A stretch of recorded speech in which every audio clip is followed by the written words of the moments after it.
chastising me as the occasion dictated.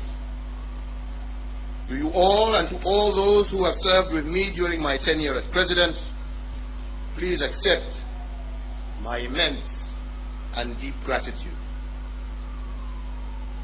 So fellow Kenyans, tomorrow's inauguration, the last step in a process of electioneering, is a moment for us to come together as one people to pursue the promise of Kenya as destined by God. This afternoon, ahead of tomorrow's inauguration, I hosted the incoming President, Dr. William Samoei Ruto, here at State House, Nairobi. As you are all aware, the transition process commenced on the 12th of August, 2022, and over the last few weeks, the doors of State House and the Office of the President have been open to the technical teams from the Office of the President-elect so as to facilitate a smooth transition and handover of power. This afternoon's meeting between the President-elect and myself is the final step in that process. Fellow Kenyans, the work of building a nation is a continuous endeavor passed from one generation to another, from one administration to the next. And this in an unbroken chain that seeks to progressively build a more united, equitable, and prosperous Kenya. On my part, as head of state and government, I hand over leadership of a nation that has undergone consequential transformation over the last decade in every aspect of our national life. With the mandate you bestowed upon me, my administration, together we have fostered an integrated devolution as a way of life in our country.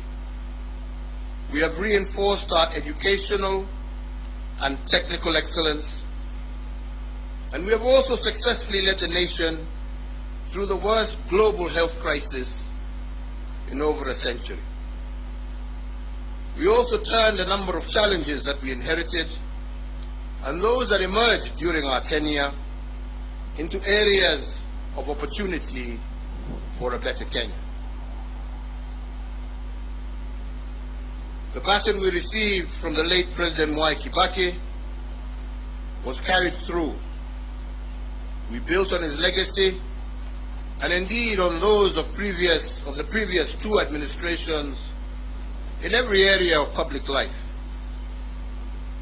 We built on the late President Daniel Arap Moi's love for education that was further built upon as free primary education by President Mwai Kibaki, and with the mandate that you gave me, we institutionalized free secondary education, thus heralding a 100% transition from primary to secondary education.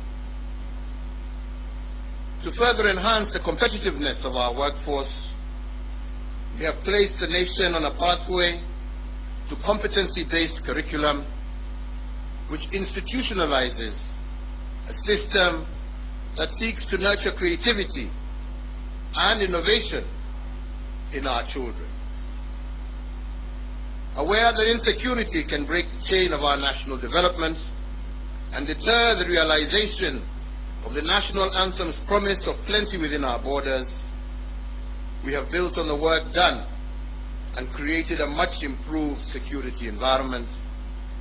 Critically, we muted the wave of terror attacks that had placed a stranglehold on our nation, reduced crime rates, and secured significant progress in terms of illicit trade in firearms and other long-standing security challenges.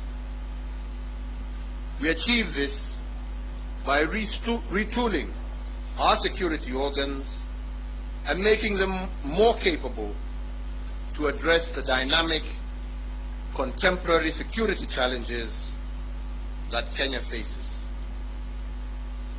To realize the dream of equitable development, we have fostered and given impetus to the devolved system of governance.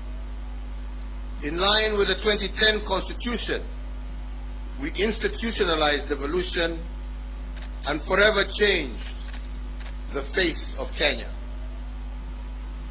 Through devolution, government is now much closer to the people, with Kenya shillings 2.5 trillion transferred by the national government to the counties from 2013 to date.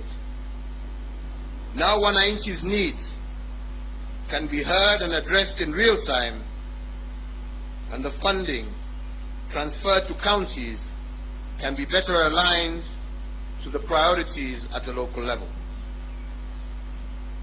With the mandate you gave us, we pursued the vision of previous administrations for greater economic integration within the East African region and led the push to admit the Democratic Republic of the Congo into the East African community. With this singular move, the East African Community Common Market grew by 90 million people, yielding an expanding market of 300 million persons and the consequent enhanced opportunities for Kenyan enterprises. Building on the place of pride earned by our forefathers, we fortified our global footprint. Our non-permanent membership in the UN Security Council has amplified Kenya's voice on international peace and security matters. Indeed, from 2013 to date, we have had over 100 inbound and outbound state visits, hosting heads of state and government from across the world, and Kenya is now a consequential voice and an undisputed leader in continental and global issues. This has enhanced opportunities for Kenyans in both the diaspora, but also within the international civil service. As a consequence, diaspora remittance have increased tenfold over the last decade, and they now stand at an all-time high at over Kenya shillings 400 billion per annum as of 2021, surpassing some of our traditional exports as foreign exchange earner. We have also built on the aspiration of the independence generation to foster inclusivity and gender parity. We have furthered the pioneering spirit of the second administration that elevated women leadership, and in an unbroken chain built on the progress made under the third administration, and we have vastly expanded women's participation in governance and significantly increased the number of women in cabinet and in senior ranks of government, as well as our security organs. Indeed, we have built on President Mwai Kibaki's path-breaking investment in infrastructure. We hand over 11,500 kilometers of newly tarmac roads under our administration, doubling the number of kilometers constructed from the dawn of the Republic to 2013.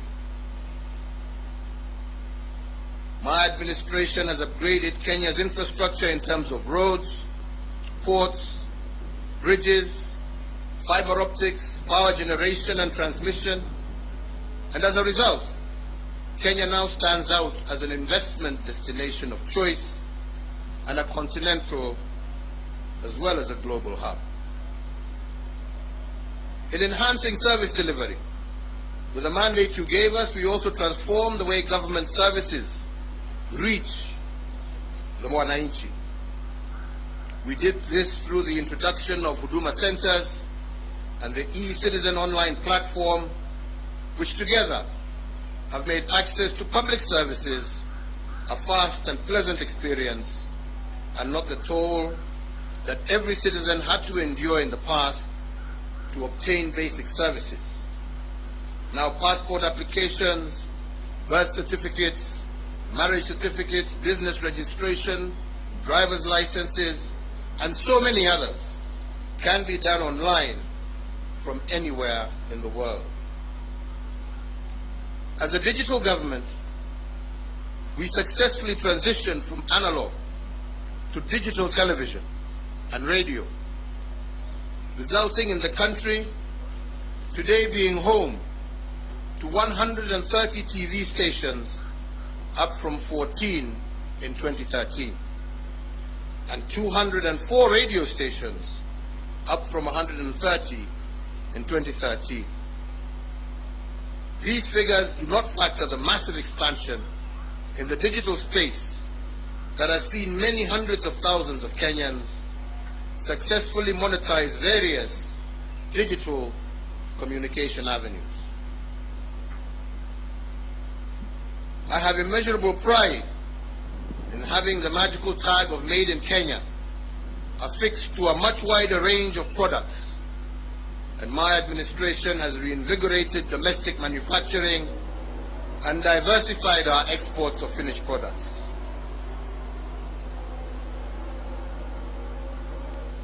From my predecessor, President Mwai Kibaki, we picked up a country that was the 12th largest economy in Africa to its current position as Africa's 6th largest economy.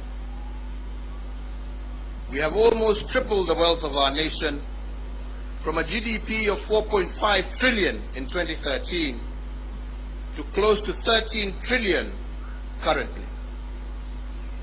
Consequently, the income per capita also rose sharply from Kenya shillings 127,065 per person in 2013 to Kenya shillings 245,045 per person in 2021.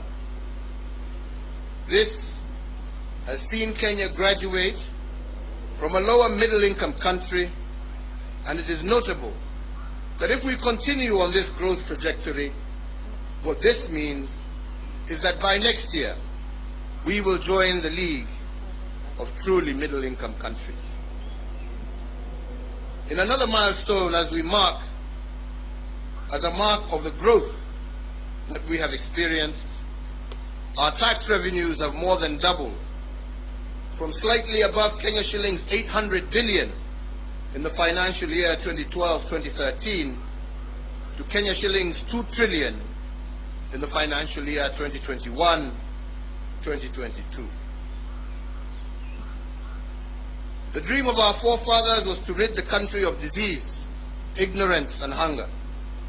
And to bring the nation closer to this goal, in addition to the educational gains I highlighted earlier, we have connected more than 13 million Kenyans to clean water and registered a 400% growth in the number of Kenyans issued with NHIF cards, with 17.1 million Kenyans currently issued compared to 4.4 million issued as at April 2013.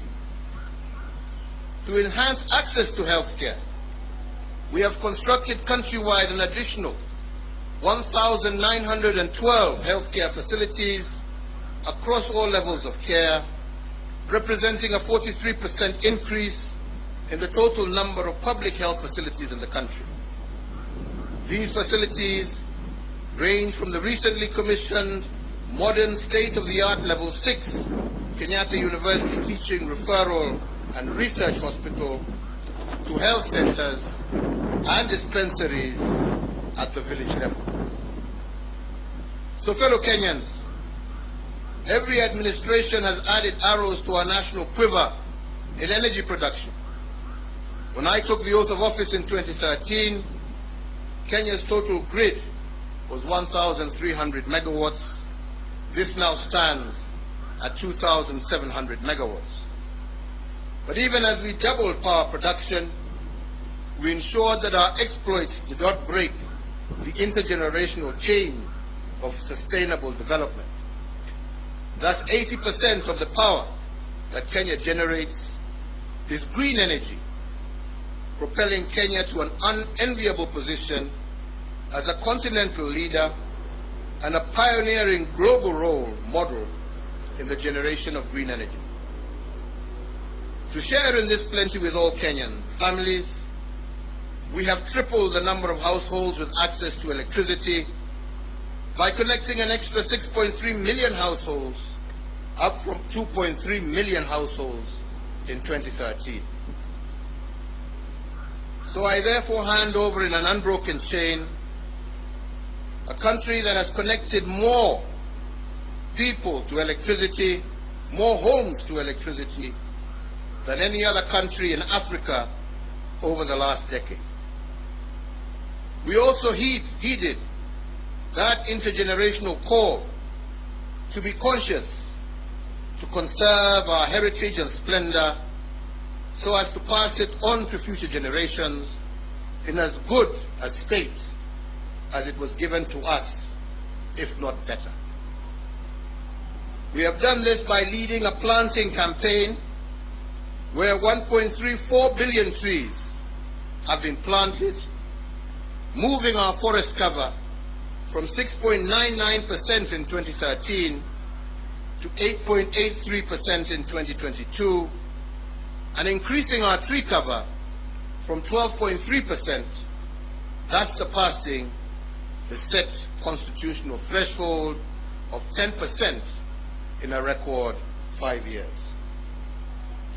As a result of our conservation efforts and other legal and institutional reforms, we have also recorded the lowest levels of poaching in our nation's history, and thus registering the highest wildlife population for our Big Five and a majority of other wildlife species that share Kenya with us. So, fellow Kenyans, while we have made remarkable progress, it is also important that I note and appreciate that building a nation is a journey. There is still much more to be done to move our nation to the next level of development towards realizing our Vision 2030. And the fourth administration, which I had the privilege to lead, has built on the foundation laid on others, upon which the fifth administration can also build. So, fellow Kenyans, let me conclude by saying that to serve one's country is the greatest honor any citizen can receive. It is a sacred trust, and it has been an immense privilege that I have not taken for granted.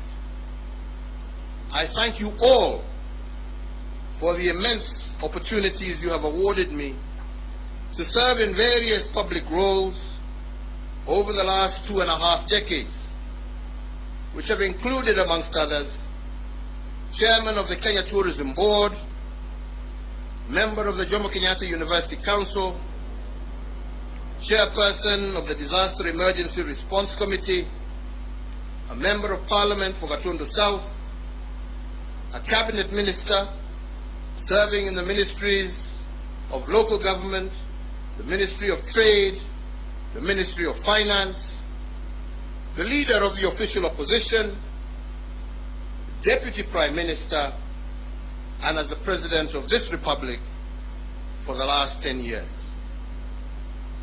In all the work I have done as President, and in every presidential decision I have made, and in every executive action I have taken, in every bill I have proposed and assented to, I have been guided by the dream of our forefathers, and that is the dream to eliminate poverty, ignorance, and disease, and to improve the quality of life of all Kenyans, and to create conditions for everyone to achieve their dreams.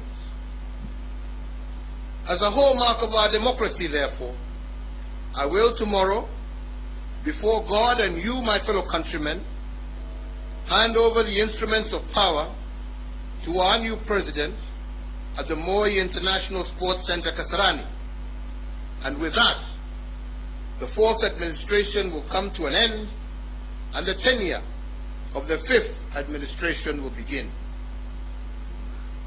My entire family and I join all Kenyans in wishing the very best to our next president, Dr. William Samoei Ruto, and extending to him our warmest congratulations for receiving the mandate of Kenyans to lead us as our fifth president.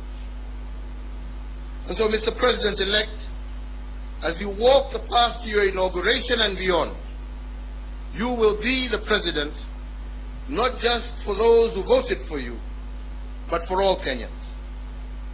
In the prophetic words of our national anthem, we are summoned to purposefully dwell in unity, peace, and liberty, working hard and together so that plenty may be found within our borders.